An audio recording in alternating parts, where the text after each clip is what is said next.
we do have some running back injury news to discuss, starting with in Tampa Bay, Bucky Irving spotted in a boot on Wednesday. He's dealing with a foot injury.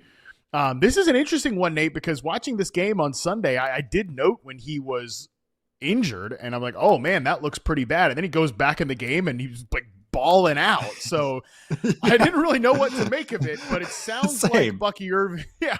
I was like, what, man, he looked awesome at the end of that game. What's going on? But he is indeed week to week here. It looks like we'll at least get one game where Irving probably sits out, and then it's Rachaad White, it's Sean Tucker. What's your kind of thoughts on those two backs and just where the Bucs are right now? They're definitely competing with the San Francisco 49ers for the most banged up team in the NFL. It's crazy. Yeah, the Bucs run game overall has been kind of underwhelming. Bucky Irving was maybe just it's not all his fault. Some of the stuff that's happening, as you can see, some of his breakout plays and everything. It's just been the whole right side's been decimated, and before the right side was decimated, Tristan Wirfs was out. So now it's kind of getting reshuffled again. But this, I think, is what it's going to be the line going forward. But having said that, Bucky Irving is a sub 200-pound back, so might get banged up from time to time, especially because he's such a hard runner and such a good runner that he's willing to run between the tackles. He bounces off plenty of tackles as well. Just happens where they get banged up. Rachaad White is a guy that I started on as high as a rookie and coming in from Arizona State, got a little bit lower on. I'm like, okay, this is what you are, kind of like you test it faster than you play. Found a nice niche for himself as kind of a screen back, pass protection back. Kind of could do everything a little bit well, but nothing great. And then now this year, he's been really effective, even when this offensive line has been kind of tattered, as kind of the second back. And yeah, things have calmed down for him a little bit. I've been really pleasantly surprised. I'm not even saying that because I liked White in the past. I kind of figured out what he was. Okay, after 3 years, this is what you are. But he's found a new kind of pace to his runs. He's a lot more patient. He's not just running up into the hole. So I do think that some of this is real, maybe not to the extent as going into last week. He was truly the most efficient runner on it was running backs with 15 or more carries. It was a low sample size threshold, but he was the number one in success rate going into last week. So there is some truth to this, but I've always liked his receiving ability. He was a former receiver. I'm not kind of saying anything new about Rachaad White, but I do think there's been some improvement this year because there's just been a new pace to his runs that I've liked. So I do think that he's going to be able to like really do well, even relatively, and what the situation is right now. No, I think you highlighted a couple important things there about Rachaad White. Well, first of all, with Sean Tucker, he's one of these guys that I do think fantasy players have really gravitated to because, you know, he has like the explosive runs. He has the high yards per carry. He had that one Saints game last year. I was literally just going to say he had that one monstrous game against the New Orleans Saints. And, you know, pretty much ever since then, I think people have wanted to see more of Sean Tucker. He's also a guy that the Dynasty Bros really liked because he was supposed to be a big-time prospect, and then he went undrafted because I believe a medical issue. So he was somebody, though, that was a talented player in college. So the people that have followed him for a long time, I think they're all kind of rooting for Sean Tucker. No reason not to root for Sean Tucker. And he does seem like a guy that on another team could maybe get some more opportunity. This coaching staff, specifically Todd Bowles, because it's been a moving offensive coordinator position there, he always seems to say, like, yeah, we got to find a way to get Sean Tucker more involved. And then they never do. They never do. So, that's pretty classic, like talented third running back stuff. But I'm open to Sean Tucker being somebody that people should pick up. But I'm with you that I think Rachaad White has stood out this year as a little bit more of an efficient runner. In 2023, he was definitely just kind of that classic volume sponge where he ends up finishing high in fantasy, but it was just because of the volume of touches. It was very ugly. It was in like Dave Canales' pretty like cut and dry, rather just it is what it is run scheme. And yeah, I'm agreeing with you that it hasn't looked pretty in Tampa Bay, but there's a lot of reasons why. And I just think that Rachaad White's going to get the first crack at this thing because he is a reliable player. He's shown himself to be reliable on passing downs, and that does matter for a team right now that is in a lot of chaos from an offensive line perspective. That's exactly it. It's someone that they rely on. That's why he's always been that pass protection guy. It's just like that's been kind of a cool role for him. And always he has a knack. Just some of these guys have a knack, and maybe it's because it's former receiver stuff. He is really good on screens. Like Bucky Irving is too, to be honest. And maybe some of that's with the Bucs O line. But this is going back to even before the Bucs line really boosted. He just had, especially in the red zone, he gets those kind of cheapy receiving touchdowns like Kyron Williams does, like Todd Gurley used to get back in the day, kind of with this offense kind of unlocks that kind of high red zone touches. So he's always, no matter what, he's going to have those that pop up. But now I think he's shown that he can carry, take a workload. Sean Tucker can too, but you mentioned the medical stuff. Sean Tucker's got a lot of Jordan Mason to him, where he's like just kind of, I don't think he's as explosive as some of the stuff is saying, but I think he's more just like a steady bus kind of guy. And I mean that as a compliment. Like, I do agree with you that he should get more of a role. It's just that Bucky can do everything. Bucky's great as a receiver, can run between the tackles, has great vision. So of course he's going to be on the field. And Rachaad White's the perfect number 2 if you have a number 1 like Bucky. So that's why the Sean Tucker thing, it's nothing against him. It's just kind of the situation. But I agree that he's worth stashing. You don't know what's going to happen with Irving. It's a foots have a thing of they can linger. I don't know exactly what it is too. So, but I do think that White has had more effectiveness to him. So I don't know. I've been encouraged, especially someone that like was starting to look and I'm like, damn it, how did I not I went some 0 running back build. So it's kind of kind of can't believe I didn't get like White as one of those guys that kind of cropped up because I do think that he's worth buying right now. Yeah, last point on this. I know you love the Seahawks defense. They were the number 1 most impressive unit to you on our Football 301 episode yesterday. Yeah. I believe you had them number 1 ranked.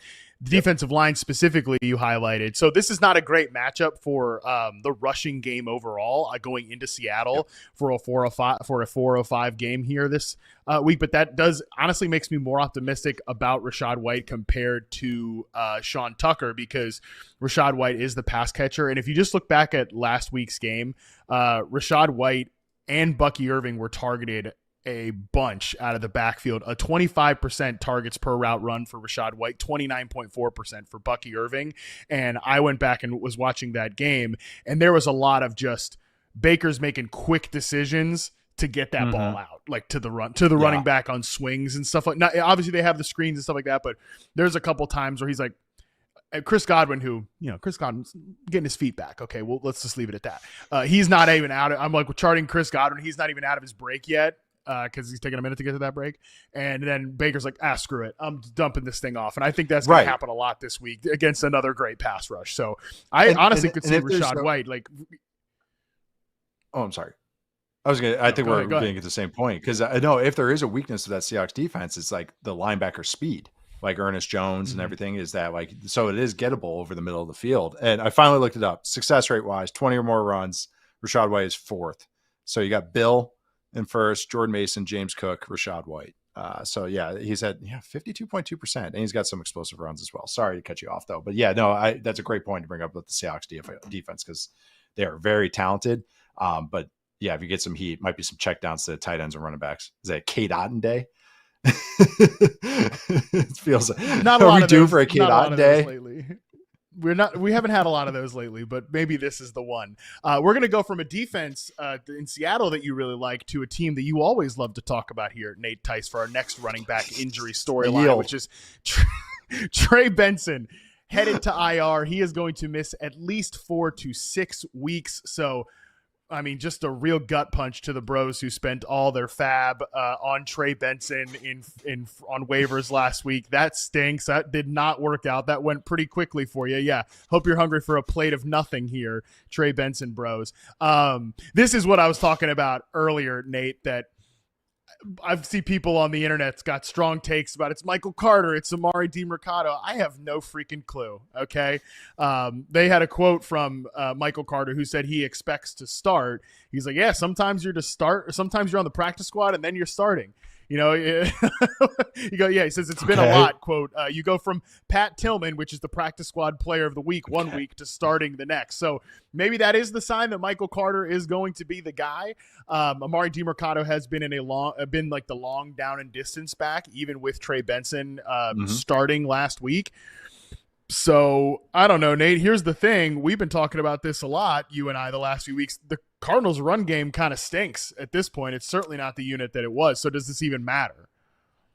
Right. It definitely stinks. They're going to give them touches because I think that's what their shtick is, and they're going to stick to it. But No, I do think Michael Carter is going to be able to handle some touches. I liked Michael Carter back in the day coming out of North Carolina. He was Javonte Williams' teammate. They were kind of the 1-2 punch there. Yeah, me he too. went a little later in the draft because of an injury, or a lot of injuries, because he runs hard and takes some touches, not very big, same kind of talking point. No, but I like him. Like he can actually handle a load, but I don't think at this point in his career it's what it used to be, because I think they like DeMarcado in that role that he has, pass catching back, pass protection guy. So I don't know if they want to bump it up to pass 30% of touches or snaps, I should say, or 40, 35, 40. Like, I think no matter what, Carter's going to get more touches than DeMarcado as this game goes along, just because of the availability. But having said all that, this is a bottom 5 run game. It's poorly coached right now, not very talented outside Paris Johnson Jr. And it's like Forrest Gump. It's like, that's all I got to say about that, because that's just kind of where I'm at with this run game right now. It's not a great one, right? To buy into. It's not what it was last year, which was super explosive. So especially going into this week, Titans defense is pretty good. Surprisingly, even though it's a bad team, still got Jeffrey Simmons, who's playing like defensive player of the year. So it's not like the juiciest matchup. Actually, the next few weeks aren't. Like maybe you get to the Cowboys week, but they actually got a pretty tough defensive run game slate of schedules to say. And I think they're going to just lean into Kyler, lean into more peppering. And I think they're just going to keep trying to get that passing game going. I maybe would slightly disagree on the matchup, only because, they're 30th in rushing EPA allowed, but you don't know how much that is in terms of they just aren't a good team, and they're getting how many punches to the face they have to take the whole game. Yeah, right. But I do.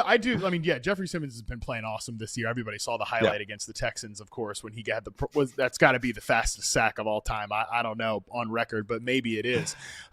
They're down there though with the Bills and the Ravens, teams that we talk about, they do struggle to stop the run, but I think there's a little bit more volume. They're definitely higher from a success rate standpoint are the Titans. They're kind of middle of the pack, but really it comes back to this should be a game. I mean, as much as I hate saying anything certain with these damn Cardinals, you know how I feel about this offense, but this should be a game at home as a heavy favorite where they're able to at least lean into that run game, which to me, if that's the script that's going to play out, if Michael Carter is going to be the early down guy, and I agree with you, he even had some moments with the Jets where I was kind of like, man, what happened to him? Like, what happened to Michael Carter there? If he just completely fell out of favor, there were times like him and Breece Hall and pony personnel, 2 guys in the backfield.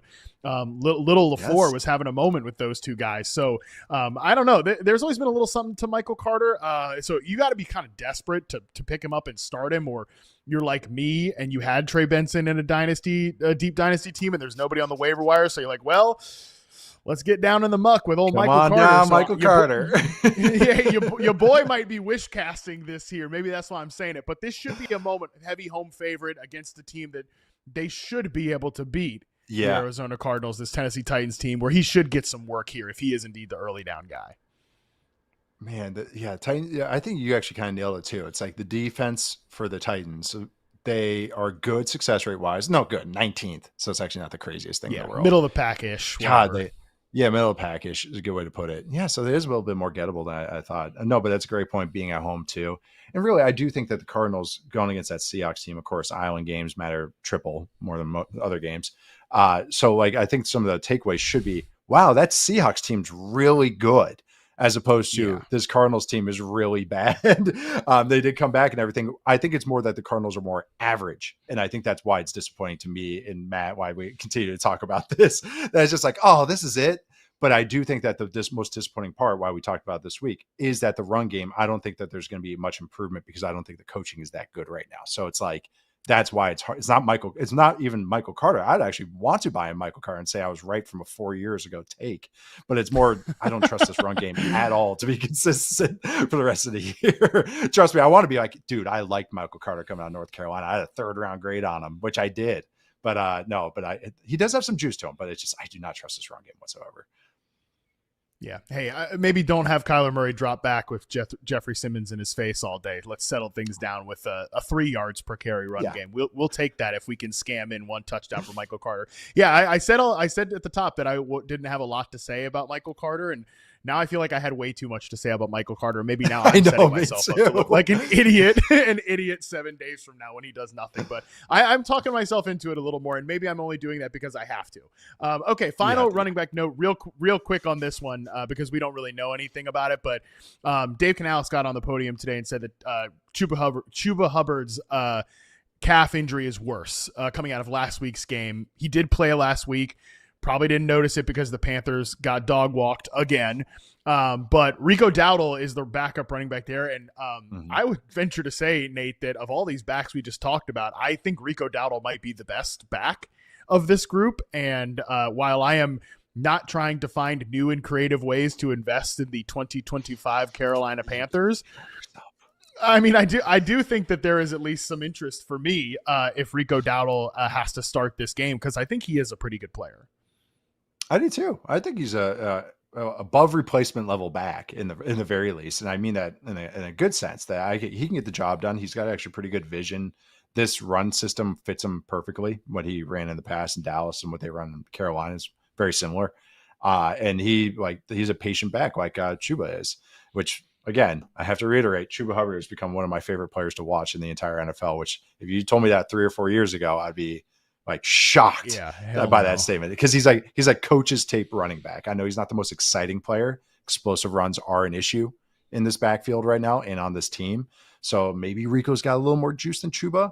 But I do think that he can take the baton and go. This team wants to run. It's a very physical run game. Even if they have injuries, they're going to really pound the rock, and they're going to try and create double teams and stuff. So I think he'll get usage, and I think he can handle the usage. And I think actually he'll actually be productive with that. So I agree with you. Like, I see the poll for that we asked the chat right now. I'd have Rico much higher because of just like what I consider this situation right now. It's actually a pretty high baseline for the run game.